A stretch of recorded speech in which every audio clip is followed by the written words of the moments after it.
এক্সপ্রেসওয়েতে এখন আর গাড়ি চালাতে কোনো সমস্যা হবে না আমাদের, কেননা আগে স্পিড ছিল 60 আর এখন করে দিয়েছে 80। এই স্পিডের ভিতরে আমরা থাকলে আশা করি কোনো রকম দুর্ঘটনা হবে না, সবাই স্পিড মেনে গাড়ি চালালেই হবে।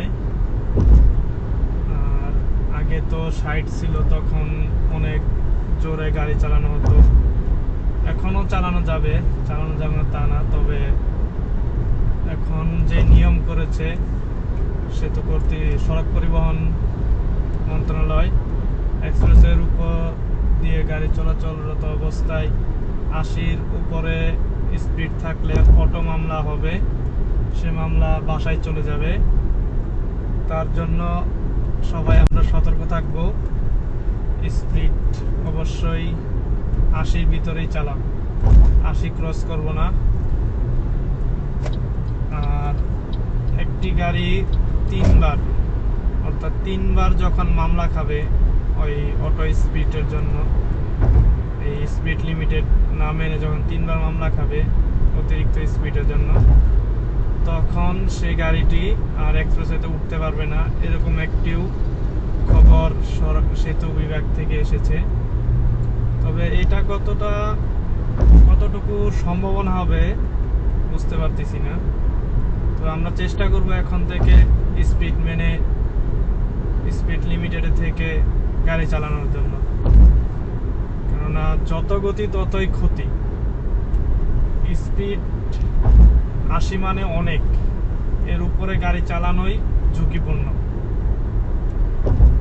তো আগে এক্সপ্রেসওয়েতে গাড়ি চালানো একটু কষ্টই ছিল 60-এর ভিতরে, তবে কেউই আমরা 60 স্পিড মেনে চালাতাম না। তবে এখন থেকে চেষ্টা করব সবাই যেন আমরা 80-র ভিতরে থেকেই গাড়ি চালাই।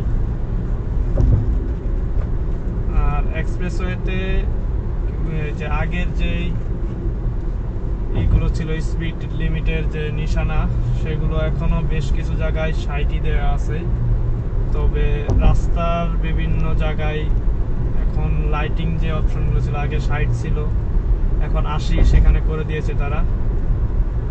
তাদেরকে অসংখ্য ধন্যবাদ যে তারা এক্সপ্রেসওয়েতে গাড়ির স্পিড 80 করে দিয়েছে।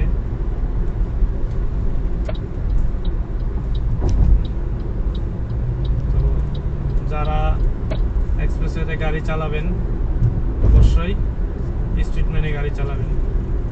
যে এখানে 80 লেখা আছে, আগে ছিল 60।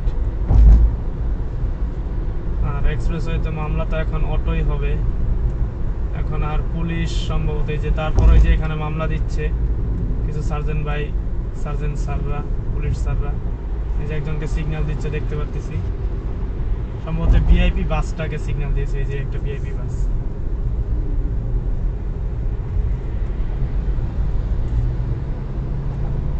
এটা হচ্ছে গিয়ে এখন বনানী এখানে আছে, বনানী র্যাম্পের এখানে, বনানী যে নামার র্যাম্পটা আছে এখানে, এয়ারপোর্ট থেকে আমরা আসতেছি। এই যে এদিক দিয়েও অনেক সময় দেখি সার্জেন্টরা দাঁড়িয়ে থাকে, মামলা দেয়, কেননা স্পিড লিমিট না মানার কারণে অনেক দুর্ঘটনা হয়, অ্যাক্সিডেন্ট হয়, ক্ষয়ক্ষতি হয়। তো চেষ্টা করবেন সবাই স্পিড মেনে গাড়ি চালানোর জন্য, যাতে কোনো রকম দুর্ঘটনা শিকার আমরা না হই। আর এখন এক্সপ্রেসওয়েতে গাড়ির চাপ অনেক বাড়ছে, আগের পরিমাণের তুলনায় প্রচুর পরিমাণে গাড়ি এখন চলে এক্সপ্রেসওয়েতে, কারণ এক্সপ্রেসওয়ে হওয়াতে যেমন সুবিধা হয়েছে, অনেক সুবিধা হয়েছে আমাদের।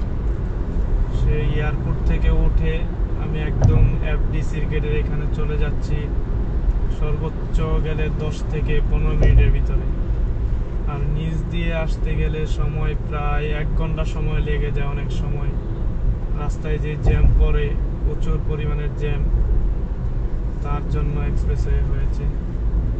যাক, অসংখ্য ধন্যবাদ।